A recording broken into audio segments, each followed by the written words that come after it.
The Blake we see here is a singular figure as ever, fiercely independent and uniquely imaginative.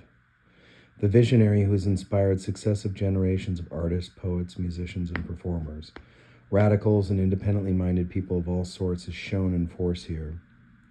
We are also invited to see Blake as a fresh, flesh and blood individual, full of contradictions and failings, dependent to a degree upon friends and family, and whose hopes and ambitions were shaped by his times, as much as they escaped and went beyond those historical circumstances.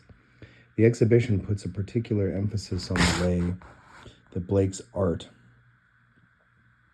was encountered by his contemporaries, showing books rather than as disbound series of sheets fixed to one wall in museum pieces, and focusing on the traumatic failure of his one-man show of 1809 and the ambitions he harbored to see his works executed on a massive scale as public frescoes.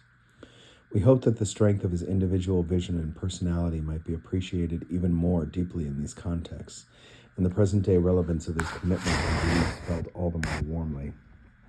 Showing Blake in all his diversity as a maker of images and books has required going beyond Tate's collection, as deep and rich as it is.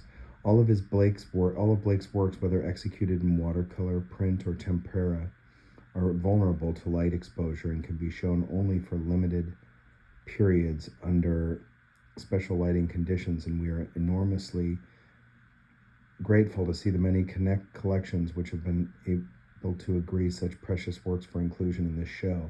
There are especially a large group of works from the Yale Center of British Art, New Haven, Huntington Art Collection, California, from the Fitzwilliam Museum, Cambridge, and the National Gallery of Victoria, Melbourne. We include a remarkable range of Blake's illuminated books, each copy an extraordinary rarity and unique in its arrangement and coloring, lent by the Bodleian Library, Oxford, Connecticut, Cincinnati Art Museum, and the Library of Congress.